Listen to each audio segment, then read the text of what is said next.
على رسوله الكريم أما بعد قال الله سبحانه وتعالى أعوذ بالله من الشيطان الرجيم بسم الله الرحمن الرحيم إن أكرمكم عند الله أتقاكم صدق الله مولانا العظيم قال رسول الله صلى الله عليه وسلم من أحب سنتي فقد أحبني ومن أحبني كان معي في الجنة صدق الله مولانا العظيم وصدق رسوله النبي الكريم ونحن على ذلك من الشاكرين والشاكرين والحمد لله رب العالمين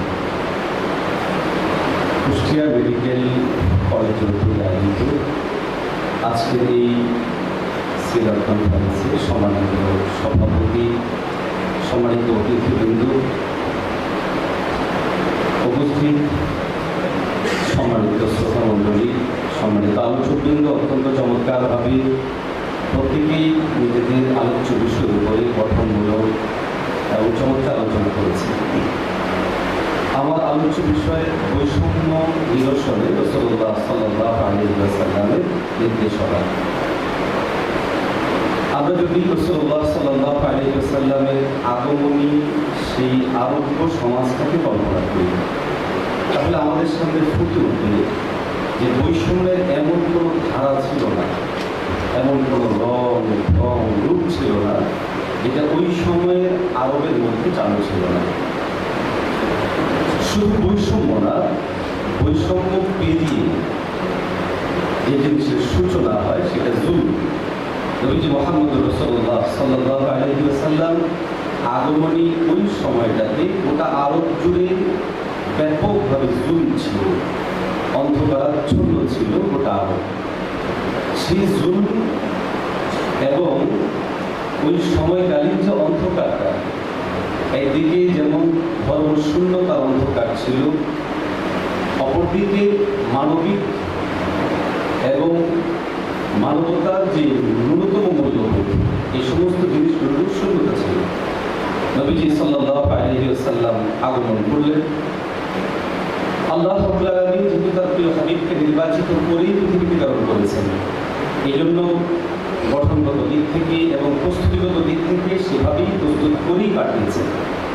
নবীজি সাল্লাল্লাহু আলাইহি ওয়াসাল্লাম নিজেকে ওই সমাজের কাছে, ওই মানুষজনের কাছে এমনভাবেই উপস্থাপন করেছেন যাতে ওই প্রতিটা মানুষ তার নিজ নিজ জায়গা থেকে নির্দেশনা পেয়েছিল।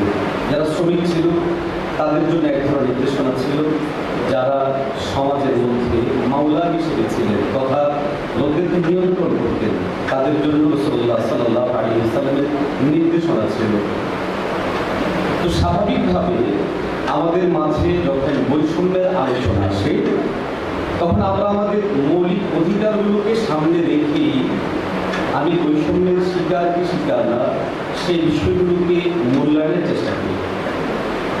স্বাভাবিকভাবে আমরা আমাদের গ্রন্থগুলোকে বা যতটুকু আমরা জানি যে বৈষম্যে আমাদের যে মৌলিক অধিকারগুলো, যেগুলোতে আমরা বৈষম্যের শিকার হই, এর মধ্যে যেগুলো আমরা মৌলিক অধিকার হিসেবে জানি, অন্ন, বস্ত্র, বাসস্থান, শিক্ষা, চিকিৎসা, নবীজি সাল্লাল্লাহু আলাইহি ওয়াসাল্লাম মানুষের মৌলিক অধিকারে সমাজ প্রচলিত প্রতিটা জায়গায় সুস্পষ্ট ও সুনির্দিষ্টভাবে নির্দেশনা দিয়েছেন।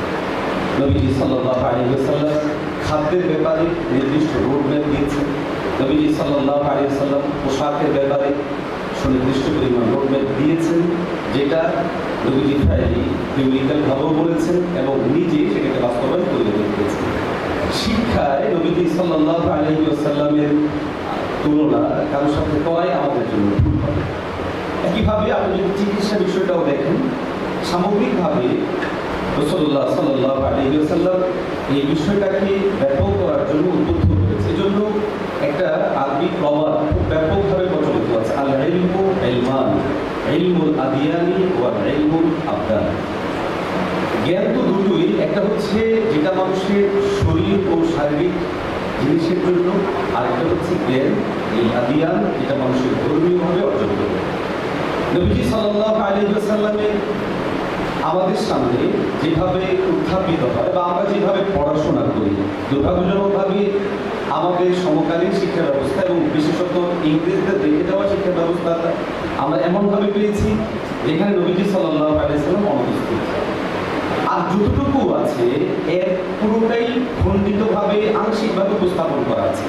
আরো দুর্ভাগ্যজনক বিষয়, আমরা আমাদের জীবন আচারে যে সমস্ত বিষয়গুলো বাস্তবায়ন করি, এই জায়গাটা বিভিন্ন সিস্টেম লসের কারণে হোক অথবা আমাদের দুর্বলতার কারণে হোক, আমরা যখনই নবীজি সাল্লাল্লাহু আলাইহি ওয়াসাল্লামকে কোথাও ধারণা করি, কোথাও ভাবি, তো আমাদের ধারণার প্রায় পুরো জায়গাটা জুড়েই শুধু এতটুকু থাকে মসজিদ কেন্দ্রিক, এতটুকু থাকে ধর্ম কেন্দ্রিক। অথচ এর বাহিরে নবীজি মুহাম্মদ রাসূলুল্লাহ সাল্লাল্লাহু আলাইহি ওয়াসাল্লামকে যদি একজন মানুষ, আমি বলছি না যে মুসলিম, আমি বলছি একজন মানুষ, সে যেই ধর্মের হোক, কিছুক্ষণ আগে আমাদের শ্রদ্ধেয় আলামিন নেই খুবই চমৎকারভাবে তার জীবনের গুরুত্বপূর্ণ অধ্যায়টা আমাদেরকে শোনাচ্ছিলেন।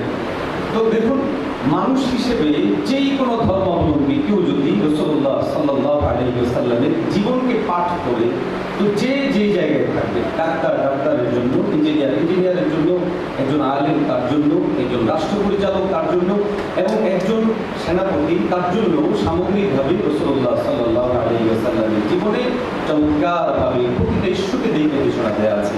যেমনটা কিছুক্ষণ আগে আমাদের শ্রদ্ধেয় আলোচক উসওয়ায়ে হাসানার উপর চমৎকারভাবে কথা বলেছে। বৈষম্যের জায়গাগুলো আমাদের আজকে ভয়াবহ দিক, তো আমরা আমাদের সাথে বৈষম্য করছি। কালামুল্লাহের মধ্যে আল্লাহ সুবহানাহু ওয়া তাআলা পরিষ্কারভাবে নির্দেশনা দিয়েছেন আমাদেরকে, আমরা যেন প্রথম ইনসাফটা আমাদের সাথে করি।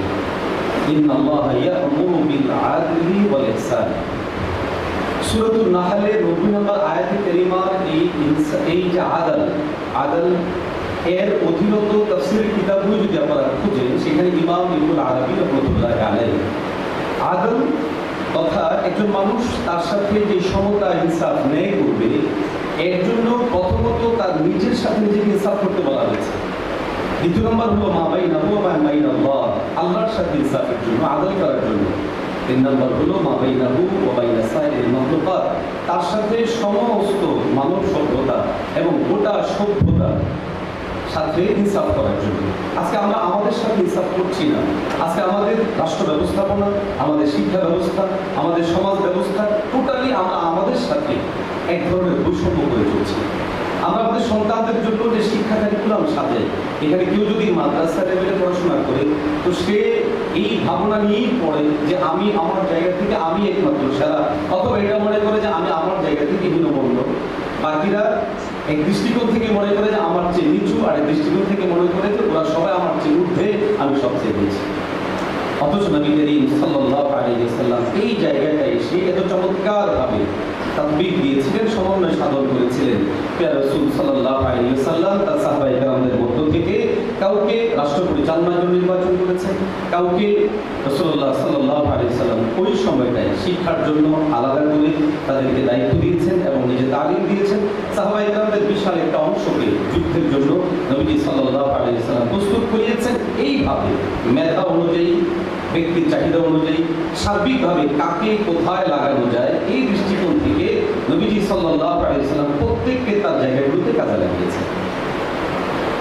একটি হাদিস সনদগত দিক থেকে কিছুটা দুর্বলতা থাকলেও সামগ্রিকভাবে এর কথাটা এবং প্রায়োগিক ক্ষেত্রটা আমাদের জন্য জরুরি। আনজিলুন নাস মানাজিলাহুম, এটা ছোট্ট একটা শব্দ। আনজিলুন নাস মানাজিলাহুম, প্রতিটা লোককে, প্রতিটা ব্যক্তিকে তার জায়গায় তুমি রাখো। এখন যদি সে পদের ওইরকমভাবে অধিকারী হয়, তাহলে তাকে সেখানে পদায়ন করো। প্রতিটা ব্যক্তিকে তার নিজ নিজ জায়গায় রেখে মূল্যায়িত করার যেই চাহিদা, যেই নির্দেশনা নবীজি সাল্লাল্লাহু আলাইহি ওয়াসাল্লাম দিয়েছেন, গোটা উম্মাহ যদি প্রিয় রাসূল সাল্লাল্লাহু আলাইহি ওয়াসাল্লামের এই একটা নির্দেশনাকে মানত, তাহলে আমাদের সমাজে প্রচলিত বহু ধরনের বৈষম্য, দুরাচার, দুর্ব্যবহার এবং সামগ্রিকভাবে একে অপরকে ছোট করার যে প্রবণতা, এটা আমাদের মধ্যে অনেক কমে যেত।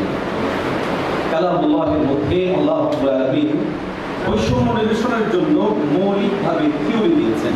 প্রথম বিষয় আল্লাহ সূরাতুন নিসার মধ্যে বলেন, ইয়া আইয়ুহান নাসু তাকু রাব্বাকুমুল্লাযী খালাকাকুম মিন নাফসিন ওয়াহিদা।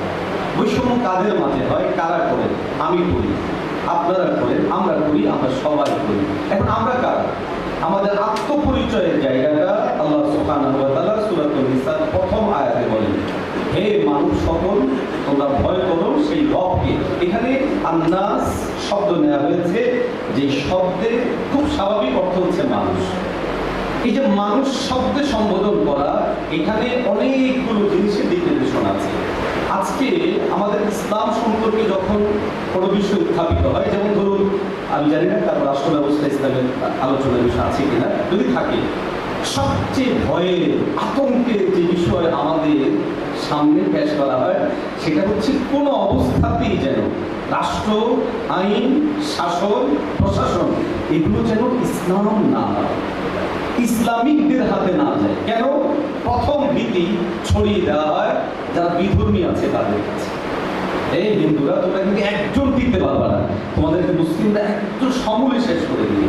অথচ এই ভারতবর্ষ আমাদের 800 বছরের ধারাবাহিক শাসনের সেই সোনার ইতিহাস আছে। যদি আমরা সমূল উৎপাদনকারী জাতি হতাম, তাহলে এই ভারতবর্ষে একজন হিন্দুকে খুঁজে পাওয়া যেত না। কিন্তু অতীতে ইতিহাসগুলো আমাদের সামনে নেয়। আমি একটা শব্দ বলি, আপনারা এক্ষেত্রে আশা করে মাইন্ড করবেন না। আমি আমার বিসিএস আইআর এর আমার মুসলি যারা বিজ্ঞানী ধরনের সিনিয়রদেরকে আমি বলছি যে আমাদের বৈষম্যের বড় জায়গা হচ্ছে যে আমরা আমাদের নিজেদের সাথে বৈষম্য করি।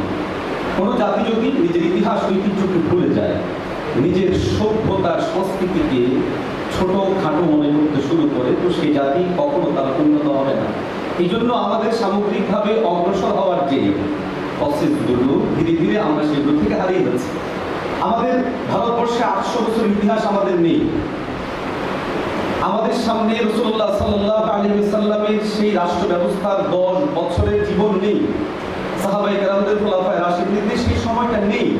ফলে আমাদের সামনে যখন রাষ্ট্র ব্যবস্থার আলোচনা আসে, তখন খুব সহজেই আমরা আব্রাহাম লিঙ্কনের সীমাবদ্ধ হয়ে পড়ি, গণতান্ত্রিক ধারাটাই সীমাবদ্ধ হয়ে পড়ি, এবং সামগ্রিকভাবে রাষ্ট্র ব্যবস্থার চলমান যে সমস্ত ধারণাগুলো আছে এর বাহিরে আমরা আমাদেরকে নিয়ে যাব, এটা আমরা আমাদের কল্পনাও করতে পারি। আমাদের জন্য সৌভাগ্য যে আমরা এমন একটা সময় এসেছি যখন আফগানিস্তানে আল্লাহ এমন কিছু মানুষকে ক্ষমতায় এখন রেখেছেন যে মানুষগুলো একেবারে আমাদের মতো পাগড়িওয়ালা, টুপিওয়ালা এবং মাওলানা, মোল্লা, মৌলবী এই টাইপের, যাদের ব্যাপারে এমন কোনো অপপ্রচার, মিথ্যাচার, প্রোপাগান্ডা ছিল না যেটা করা হয়নি। কিন্তু আল্লাহর মেহেরবানি, এই সময়কালে শিক্ষিত সমাজের জন্য এটা সৌভাগ্য বলা যেতে পারে। তারা দেখতে পাচ্ছে যে মোল্লারা, মৌলবীরা, হুজুরেরা কোরআনে শাসন করে, কিন্তু সেখানে দুর্নীতি হয় না। কোরআনে শাসন করে, সেখানে বিধর্মীদের উপরে আঘাত হয় না। কোরআনে শাসন চালু হচ্ছে, শরীয়ত আইন, এই শব্দ তো অনেকের শরীরে একেবারে কারেন্টের মতো গিয়ে তাকে প্রচন্ডভাবে মানে শর্ট করে।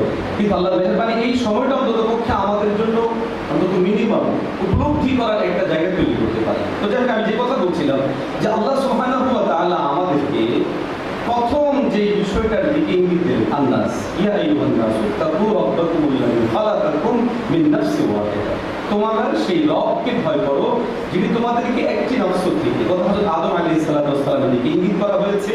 সেখান থেকে হাওয়া আলাইহিস সালাম হয়ে আপনি আমি আমরা সকলেই আদম আলাইহিস সালাম পর্যন্ত গিয়ে আদমী মানব সন্তান।